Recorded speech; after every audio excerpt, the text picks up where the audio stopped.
Olá, querido. Grande privilégio poder adentrar novamente no seu lar, falar com você, conversar com você, mesmo que talvez não esteja olhando nos seus olhos, mas você tem um privilégio de olhar nesses meus belos olhos escuros.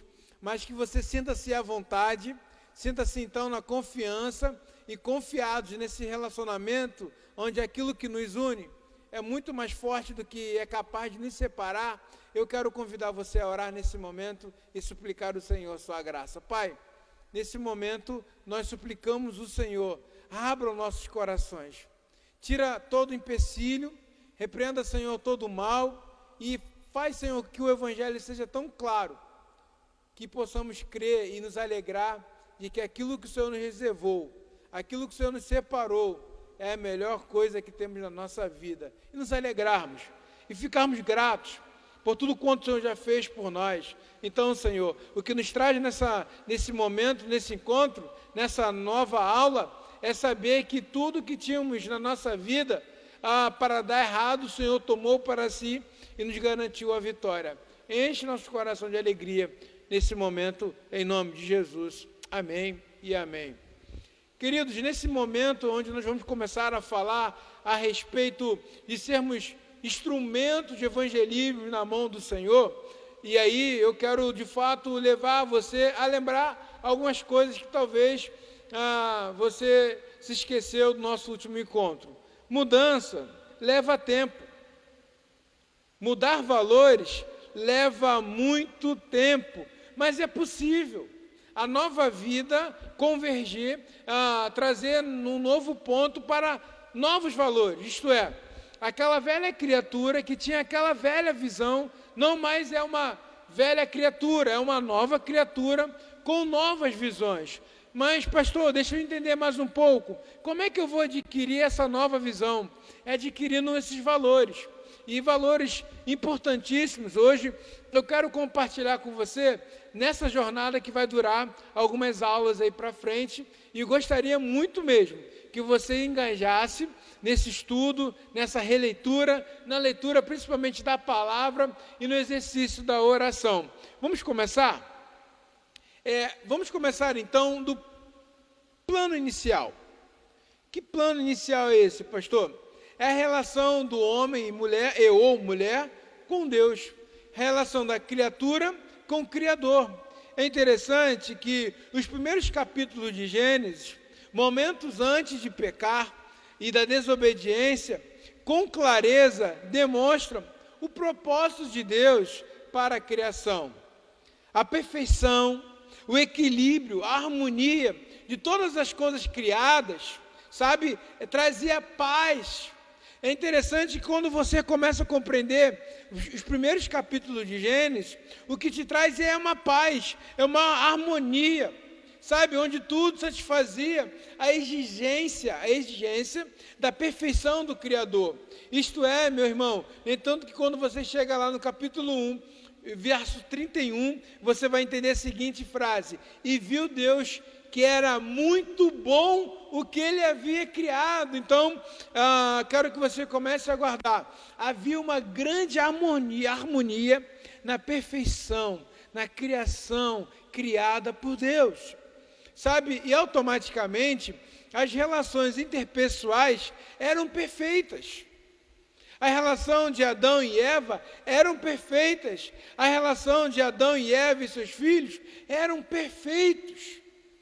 Mas aí, então, tanto para o homem, tanto para a mulher, sabe, havia, e era uma evidência que no lar, a mulher era a auxiliadora do homem, e o homem, o responsável, ele era o mantenedor. Não havia um desequilíbrio, não havia, sabe, nada desarranjado, pelo contrário. O homem protegia, o homem trazia, sabe, o sustento, e a mulher o auxiliava, distribuindo tudo aquilo que o homem trazia, a mulher distribuía dentro do seu lar. Havia harmonia no lar, havia entendimento, nenhum era maior e nem melhor do que o outro, os dois cumpriam a sua missão em harmonia. E aí, ao analisar todo esse contexto, de Gênesis 1, Gênesis 2, começamos então a perceber algumas coisas interessantes. Eu gostaria de começar com umas perguntas. Qual é o propósito de Deus na criação do homem e da mulher? Segunda, qual é a posição do homem ou da mulher na criação? Qual é a função do homem ou da mulher? Parem para prestar atenção.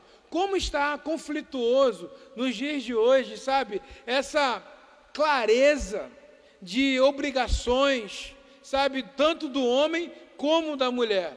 Sabemos que lá no Gênesis era claro, era evidente que os dois sabiam o que fazer.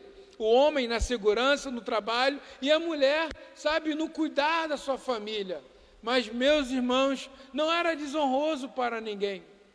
Não era, a mulher não era melhor nem menor do que o homem. Pelo contrário, os dois possuíam de pé de igualdade. Um completava o outro. Era uma parceria, sabe, de sobremodo maravilhosa. Mas, sabe, todo o conjunto da criação fazia parte da perfeição da mesma. Em todos os detalhes, era louvar o grandioso nome de Deus. O propósito era da glória de Deus. E foi alcançado, pois a Bíblia afirma, e viu Deus que tudo era muito bom. Tanto a relação do homem e da mulher, os humanos com a natureza, eram antes do pecado uma perfeição divina. Homem era a imagem e a total semelhança de Deus. Guardem isso, porque vai ser muito importante, mas lá na frente, quando começarmos a falar sobre o evangelismo, o evangelho, na verdade, quando ele começa a remontar na mentalidade caída o privilégio que foi perdido. O evangelho provoca isso na sua mente, sabe? Ele persuade você a pensar que é possível trazer novamente toda essa harmonia do desejo do coração, do Deus Pai Criador, através da força e do entendimento do Filho. Então, meus irmãos, o propósito de Deus na criação do homem, da mulher, era a sua glória. Qual é a posição do homem e da mulher na criação? Trabalhar para a glória de Deus. Qual era a função do homem e da mulher? Governar, administrar tudo aquilo que Deus o deu para a sua glória. E aí, ambos receberam a ordem de Deus, tanto a mulher como o homem.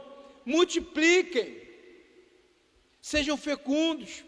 A segunda ordem foi sujeitar e dominar a natureza, sabe? E o mais da criação. Gênesis 1, 28 vai falar sobre isso. O pecado de Adão e Eva não foi o sexual. A bênção matrimonial já foi impetrada. E cabia aos dois possuir autoridade. Temos agora alguns seguintes quadros que eu gostaria de que você pensasse. Primeiro, foram feitos do mesmo barro, ainda que a mulher da carne já por ele foi formado, mas não foi um outro tipo de barro, pelo contrário, do mesmo barro, da carne de Adão, foi do mesmo barro, Eva foi criada. Foram feitos imagens e semelhança de Deus. Foram capacitados para fazer o bem um ao outro e não o mal, vivendo uma plena harmonia. Eram inocentes no que tange ao pecado.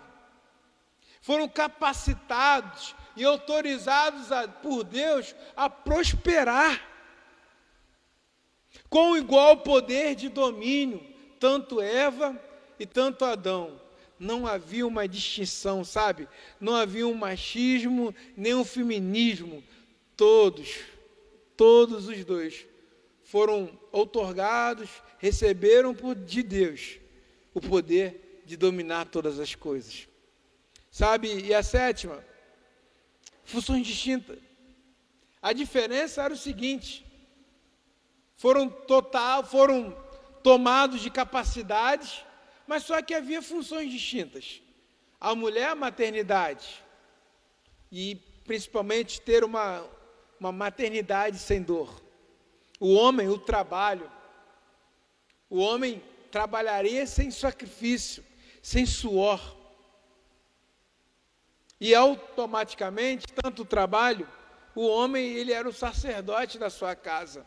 Ele tinha uma representação diante de Deus. Era ele que tomava o ensino, era ele que tomava a responsabilidade de ensinar os seus filhos a conhecer o seu Deus. E aí, meus irmãos, veio a queda, veio a desobediência. E todas as atitudes posteriores ao pecado não refletem a perfeição divina em nada. Pelo contrário, o pecado corrompe, distorce, deforma e nos afasta da perfeição divina. Uma separação entre a perfeição de Deus e o mundo atribulado e decaído. E essa separação é necessária para o nosso estudo. É necessário que você entenda qual era a vida antes da queda e como se tornou a vida após a queda.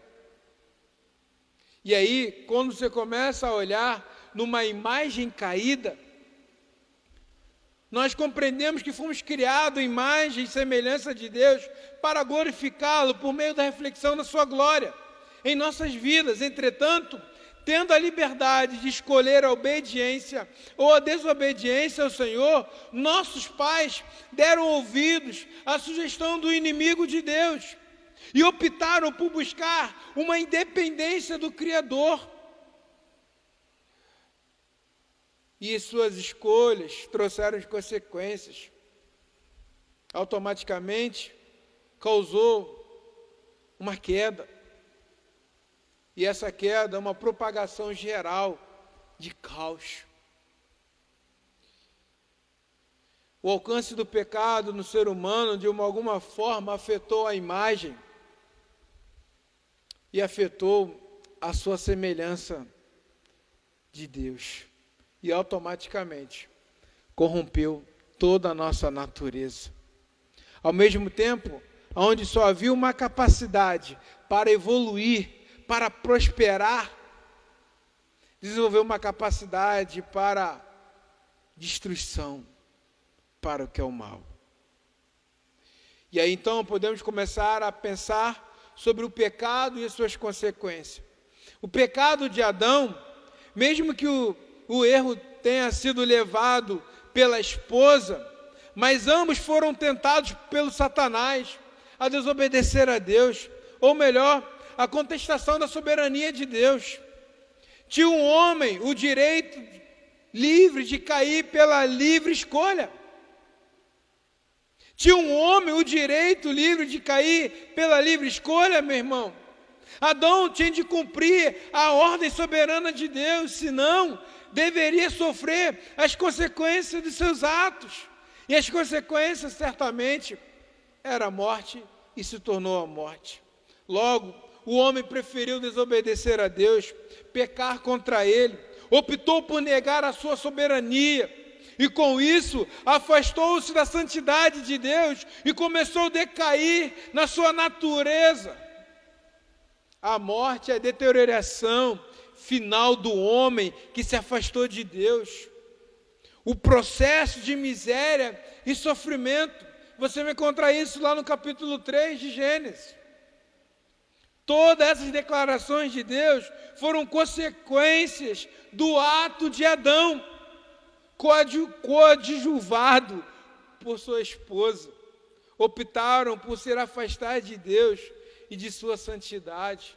Logo, você começa a compreender que podemos então aqui se falar que a morte foi iniciada em Adão por consequência do seu pecado. Mudanças no físico foram feitas, a dor, o ardor para sobreviver, se instalaram num homem com grande qualidade.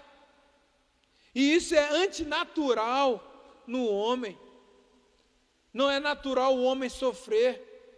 Não é natural o homem arder por sobrevivência. Logo, a dor é consequência de uma causa primária. Ela é sintomas. Algo não vai bem no plano humano. Quando estamos sofrendo, de fato, no plano humano, é que algo não tem mais semelhança, nem imagem, com o plano inicial, com o propósito de Deus. Aquilo que parece tão simples, a distorção do ângulo inicial em Adão e Eva, nos causaram um mundo totalmente caótico. Como consequência do pecado inicial e original, podemos relacionar algumas coisas aqui que eu quero que você guarde. Por exemplo, doença, ela gera dor e automaticamente ela gera morte. Dificuldade para subsistir, para sobreviver, você gera fome, escassez de alimento, gera morte. Gera um desequilíbrio social. Poucos com tudo e quase tudo com nada. Gera guerra. Gera morte. E o grande final, a consequência do pecado original, gerou morte eterna. E isso nos acompanhará, querido, até o grande e glorioso dia da volta de Jesus. E aí, vai aparecer na sua imagem aí, 1 Coríntios, capítulo 15, o verso 53, que nos abre a mente e o coração de que a fé em Jesus é o antídoto da morte. Quem fala de Jesus e do Evangelho luta contra o pecado e a sua consequência, que é a morte espiritual. Não tem como lutar contra uma morte física. A morte passou a ser realidade na vida de qualquer humano, até que o dia que ela será, de uma vez por toda, tragada em nossas vidas, pela autoridade do nosso Senhor Jesus Cristo, em ter consumado a morte. A corruptibilidade será revestida de incorruptibilidade. O que é mortal vai se revestir de imortalidade. O homem está fadado a morrer, é bem verdade, mas não podemos deixar de lado o socorro, a ajuda, a ciência. Não é pecado prevenir doenças e nem tampouco tratá-las.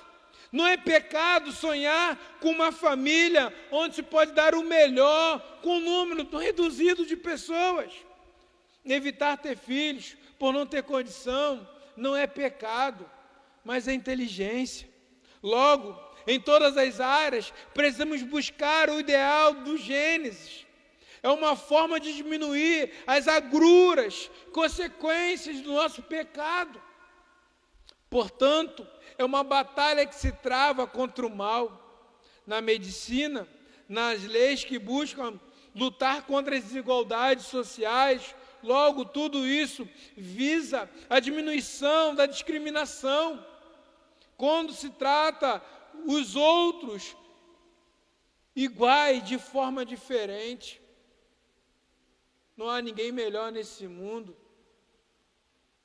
O Evangelho faz você ter uma mente aberta, sabe, e lutar pela diminuição da discriminação, onde alguém semelhante a você se posiciona como superior. Essa pessoa está precisando de conhecer o Evangelho verdadeiramente. Todo cristão, ele luta contra qualquer tipo de abuso. Todo cristão que entendeu o Evangelho, ele luta contra todo tipo de abuso. E aí uma grande pergunta: quem sou eu? Você só começa a se conhecer quando automaticamente você conhece o propósito de Deus para a sua vida. Na filosofia humana, sem a presença de Deus, sem a revelação especial de Deus, sem o conhecimento do Evangelho, eu não consigo ter uma resposta que me traz paz. Pelo contrário, dúvidas e mais dúvidas começam a surgir, mas o primeiro passo para você conhecer quem é você mesmo é encontrar o propósito de Deus na criação. O nosso foco está em determinar porque o Deus Criador nos fez do jeito que somos. E como essas características que nos distinguem uns dos outros seres vivos. Qual o seu propósito para a sua vida? Qual o intuito a sua vida tem? Certamente o Senhor não nos criou por precisar de nós. Quanto a isto, a confissão de fé de Westminster diz o seguinte: Deus tem em si mesmo e de si mesmo toda a vida, glória, bondade e bem-aventurança. Ele é o todo suficiente em si e para si, pois não precisa das criaturas que trouxe à existência. Não deriva delas glórias alguma, mas somente manifesta a sua glória nelas, por elas e para elas e sobre elas. É a única origem de todo ser.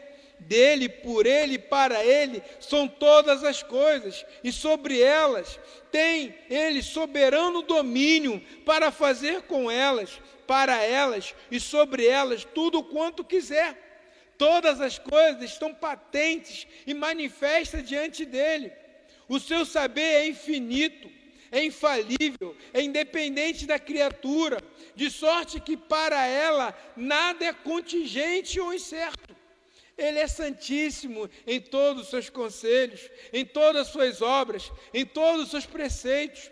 Da parte dos anjos e dos homens e de qualquer outra criatura, lhe são devidos todo culto, todo serviço e obediência que ele há por bem requerer deles. E aí você começa a imaginar, não mais uma imagem caída. Agora eu quero convidar você a imaginar uma imagem por esse Deus restaurada.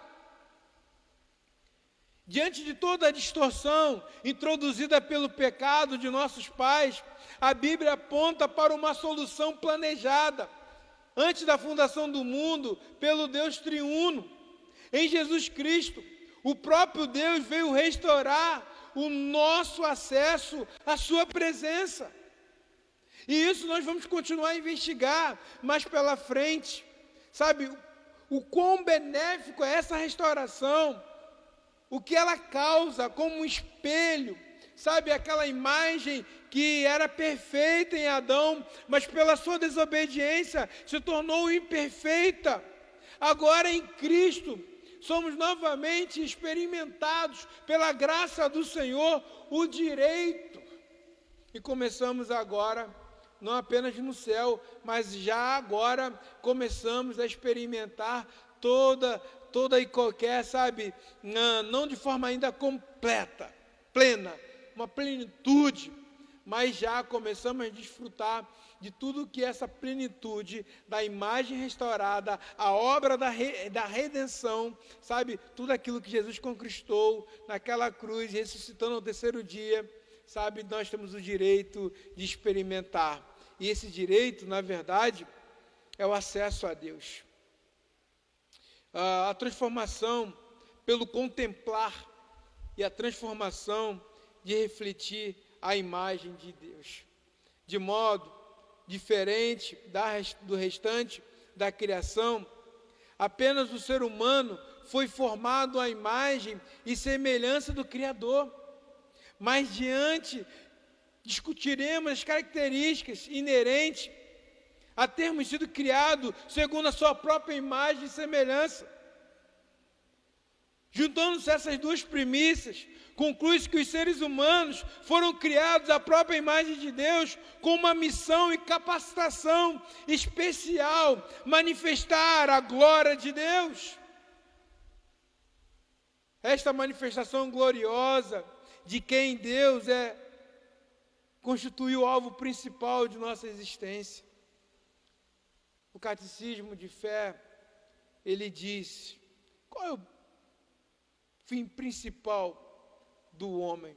Tanto breve, tanto maior, fazem essa pergunta. A pergunta de número 1, qual é o fim principal do homem? E ele responde, o fim principal e supremo do homem é glorificar a Deus e gozá-lo plena e eternamente. O objetivo desse nosso encontro, desta aula, é investigar este fim supremo e principal do homem. Esse propósito de glorificar a Deus, de manifestar a sua glória. E aí, então, quando você começa a entender que você é alvo, você tem um fim de manifestar a glória de Deus, você encontra com um objetivo. E aí, para que você possa entender, então, qual é o objetivo do Evangelho? Qual é o objetivo quando você entende Evangelho? Automaticamente vem na sua mente evangelizar. Qual é o objetivo de vivermos o Evangelho? Qual é o objetivo de nós evangelizarmos? Porque todo fruto de viver o Evangelho, ou de fazer o evangelismo, ou evangelizar, é de restaurar ou formar na mente humana, sabe, a consciência do fim supremo e principal do homem, de glorificar a Deus e manifestar a sua glória. Sabe, quando você é convidado por alguém a viver o Evangelho, no dia que você aceitou Jesus no seu coração, sabe, no dia que você foi batizado, no dia que, nesse tempo que você está sendo discipulado, nesse tempo que você está sendo treinado, toda a compreensão do Evangelho é para que você de fato forme na sua mente, primeiro, o fim principal da sua vida, e segundo, forme na mente de muitas outras pessoas o fim principal delas. Quando você vive pelo fim principal da sua vida, que é glorificar a Deus e gozá-lo para sempre, e manifestar essa glória, automaticamente você vai desejar que todo mundo em sua volta viva para a glória de Deus. Entendendo agora mais um pedacinho do propósito de Deus, após identificarmos qual é o propósito divino para o ser humano, precisamos agora compreender melhor como podemos manifestar a glória do Criador do todo o universo. E em breve vamos construir passo a passo o argumento apresentado no parágrafo anterior, e de fato vai estar disponibilizado depois para você, ao longo dessas aulas, o passo a passo, tanto na teoria, para que a sua mente seja formada, e o passo a passo na prática, o que eu preciso fazer. Mas primeiro eu quero que você se preocupe com você, com a sua formação, do fim principal do homem. Vamos trazer um dever de casa aí? Vamos novamente? Pergunta número 1, qual o fim supremo e principal do homem? A pergunta número 1 da confissão do Catecismo de Westminster, tanto breve quanto maior. Ele responde: o fim supremo e principal do homem é glorificar a Deus e gozá-lo plena e eternamente. Os reformadores tiveram o cuidado de responder isso, olhando de fato para o propósito principal. Deus não trouxe você para uma vida de choro.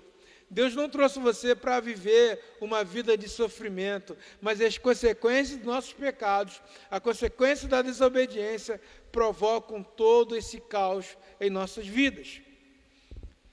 Em sua carta aos Romanos, Paulo nos dá o caminho para entender este maravilhoso propósito. Vai aparecer na sua imagem aí, Romanos capítulo 8, verso 28 e o 29. Sabemos que Deus age em todas as coisas para o bem daqueles que o amam e dos que foram chamados de acordo com o seu propósito. Pois aqueles que de antemão conheceu, também os predestinou para serem conformes à imagem do seu Filho, a fim de que ele seja o primogênito entre muitos irmãos. Eu estou usando a versão NVI, que de fato ela nos traz de forma tão clara. Sabemos que Deus age em todas as coisas para o bem daqueles que o amam e dos que foram chamados de acordo com o seu propósito, pois aqueles que de antemão conheceu, também o predestinou para serem conforme a imagem do seu Filho, a fim de que ele seja o primogênito entre muitos irmãos. Então, meus irmãos, quando falo de um viver do Evangelho, quando eu falo fazer que o objetivo do Evangelho é evangelizar, é porque você compreendeu que todo o plano de Deus sempre foi algo incrível para você. A vontade de Deus sempre foi boa, perfeita para a sua vida. E principalmente para aqueles que Ele escolheu a ter um relacionamento mais íntimo, a recuperar esse relacionamento, a criar pontes para aqueles relacionamentos que o pecado quebrou, destruiu, afastou. Esse próprio Deus tem um trabalho de se reaproximar novamente. É por isso que você está me ouvindo nesse momento. Conformidade à imagem do Filho e, portanto, à imagem de Deus é descrita aqui como propósito ou alvo para o qual Deus predestinou o seu povo escolhido. João Calvino vai defender a seguinte forma: é de fato que Cristo já então foi a imagem de Deus, a uma confessamos todos, por isso, tudo quanto de excelência foi impressa no próprio Adão, emanou daí que chegasse a glória do seu Criador através do Filho unigênito. E em outro trecho, o propósito da regeneração é esta, para que Cristo nos remolde à imagem de Deus. Sabe, a imagem de Adão, da perfeição, que o próprio Deus teve o trabalho, sabe, de centímetro por centímetro moldar, com o pecado, foi tudo desfeito. Mas agora em Cristo, pelo propósito da regeneração, somos remoldados à imagem de Deus. Novamente, que privilégio, querido. Portanto, que o Senhor Deus não apenas criou o ser humano à sua imagem e semelhança, mas também para ser sua imagem. Este é o propósito inicial, divino para a humanidade, estabelecido na criação, e continua sendo o propósito final para o homem, mesmo após a queda e a obra da redenção. Mas o que é essa imagem de Deus, pastor? É um chamado a um relacionamento íntimo com Deus. Calvino diz o seguinte: portanto, o homem foi criado à imagem de Deus, em que o próprio Criador quis que se contemplasse nele a glória como que num espelho. Ele continua dizendo: o homem deve ser julgado espelho da glória de Deus. Podemos dizer então, usando a metáfora de Calvino, que somos criados para sermos espelhos, a refletir a sua imagem. Se o mundo não tem noção de Deus, a imagem de Deus que o mundo precisa ter vem através da sua vida.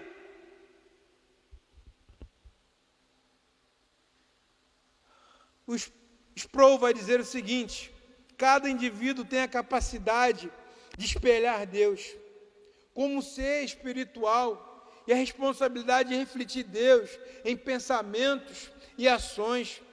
Jesus Cristo, como segundo Adão, foi em seu ser essencial e absoluta reflexão de Deus.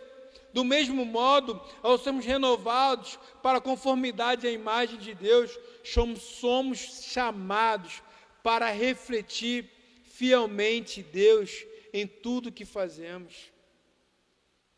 É por isso, meu irmão, que quando nós falamos sobre evangelismo, né, que é um assunto que vai ser em voga, o crente não pode ter dificuldade para evangelizar. Porque quando você entende que a imagem de Deus foi restaurada pela garantia de Cristo naquela cruz, mas você está vivendo um processo de restauração, e automaticamente a vida que você tinha antes de conhecer Jesus e a vida agora que você tem, você não pode ficar querendo só aquilo para você. Você não pode ter dificuldade, sabe, em estar nesse processo de conversão e ter dificuldade de trazer pessoas a Jesus. Você não pode ter dificuldade de abrir a sua boca para falar o que Deus fez por você. Você não pode ter dificuldade em ter o teu alvo, sabe, de forma não clara. Pelo contrário, o alvo precisa ser a glória de Deus, em todas as suas áreas, em todas as suas demandas. Queridos, fomos criados à imagem de Deus, mas o pecado tenta destruir de qualquer forma, e tem conseguido a milhares. E o pecado, por aqueles que ainda não conhecem a riqueza de tudo isso que eu já ensinei a você nessa noite, está sofrendo, está desesperado, está depressivo, está pensando em suicídio, porque eles ainda não tiveram o privilégio de ouvir como você está ouvindo, que você vive para um fim supremo e principal, a glória de Deus. Entanto, quando nós somos uma igreja que vive a imagem restaurada, precisamos focar para a imagem glorificada. Quando você foca na imagem glorificada, é porque você tem a ideia de que você ainda não está completo, mas está vivendo, já está vivendo, sabe, o grande processo de glorificação, de reaproximação. A intimidade com Deus foi estabelecida. A instrumentalidade de que Deus chamou Adão para ser no mundo está sendo agora fornecida a você, está sendo fornecida para todos, para mim também. E o plano completo de Deus, contudo, vai mais além. E aí eu quero de fato encerrar nesse momento, dizer para você que um pouquinho que eu já instruí você, o teu coração precisa arder para você falar para todo mundo que você agora encontrou sentido na vida. E é que a melhor forma de encontrar sentido na vida não é apenas buscando o Pai só, mas é pelo Filho. Quando você olha o Filho, você olha para o Pai. Como é que eu posso olhar para o Filho, pastor? Olhando para o Evangelho. Todo ser humano precisa da palavra de Deus. E quando você busca no Evangelho, com o coração, com o intuito de glorificar a Deus e gozá-lo para sempre, de fato você vai achar sentido na sua vida. Quando você abre mão de toda a sua glória e reconhecimento humano, fama, e começa agora a viver em prol da glória do nome do Senhor, o Evangelho começa a ter sentido na sua vida. Fomos criados para refletir Deus e manifestar a glória do Criador. Ser a imagem de Deus é refletir quem Deus é e o que Deus faz, irradiando a sua glória diante do universo criado. Eu não poderia dar instrumentalidade, capacitação sobre como evangelizar, sem antes trazer isso para você. O intuito, querido, de você ser uma grande ferramenta de evangelismo é primeiro formar você com a mentalidade do fim principal da sua vida, sem que antes você não entenda que você vive para a glória do Senhor e para manifestar a glória dele no meio da criação. Você ainda não entendeu o que significa viver para a glória do Senhor. O primeiro passo para ser um bom evangelista não é saber a Bíblia de cor, mas é ter no coração o sentido principal do fim da sua vida, é glorificar a Deus e desfrutar de tudo aquilo que a sua presença pode favorecer. Talvez o tempo já te roubou isso. Talvez você entendeu isso lá na infância e no meio do caminho o mundo jogou um caos na sua mente. O mundo mal semeou a semente da discórdia. Mas hoje chegou o grande rico e a rica oportunidade de você viver de fato o melhor de Deus. O melhor de Deus ainda não está por vir, pelo contrário, já iniciou o tempo dele na sua vida. Então viva Cristo Jesus, ame Jesus, glorifique Jesus, aprenda com Jesus, conheça o Evangelho, ame o Evangelho e viva o Evangelho, e tu serás uma bênção. Aquela mesma bênção que Abraão ouviu, se tu uma bênção. Nessa noite eu declaro sobre você, se tu uma bênção para refletir a glória de Deus e manifestar a glória dele por onde você passar. Que Deus te abençoe, querido. Que você possa viver para a glória dele e alcançar, sabe, grandes obras. Porque há uma promessa que diz assim, olha, obras maiores ainda eles farão. Quem sabe hoje eu não estou formando um obreiro que vai ser um grande evangelista. Estou precisando de estar em volta de grandes evangelistas que ame viver para a glória do Senhor e falar para todos os povos quem Deus é e o que Ele fez por nós para manifestar a sua bondade. Quero orar por você. Pai, cuide da sua igreja, cuide dos seus servos, cuidem desse que está sendo formado. Abençoe, Deus, em nome de Jesus. Que eles possam crescer mais e mais. Amém e amém. Quero desejar a você uma noite rica, prazerosa, pois você estava esquecido de tudo isso que eu falei. Eu quero agora orar por aqueles que estão doentes, por aqueles que precisam ser levantados. E eu creio que Deus me chamou para manifestar a glória dele sobre a sua criação. Pai, em nome de Jesus, nós vivemos para desfrutar de tudo aquilo que a tua glória, a tua presença pode nos favorecer. Eu te suplico, aqueles que estão doentes, aqueles que estão sendo desenganados pelo médico, aqueles que estão perdidos em seus delitos e pecados, aqueles que estão depressivos, aqueles que estão vivendo um tempo de tribulação, seja agora, Senhor, no nome, na autoridade do nome de Jesus, alcançados, para que viva a glória do Senhor e seja manifesta na vida deles, em nome de Jesus. Que a graça do nosso Senhor Jesus Cristo, o amor de nosso Deus e Pai e as doces consolações do Espírito Santo vos faça viver para a glória do Senhor e experimentar o melhor das mãos do Senhor. Amém e amém. Muito obrigado por você ter nos acompanhado até aqui e tenha uma noite de paz, em nome de Jesus. Amém. Meu Deus, irei cantar, então minha alma canta a ti, Senhor. Grandioso és tu, grandioso és tu,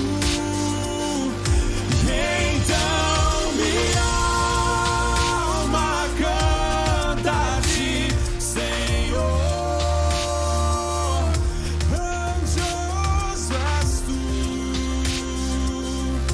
grandioso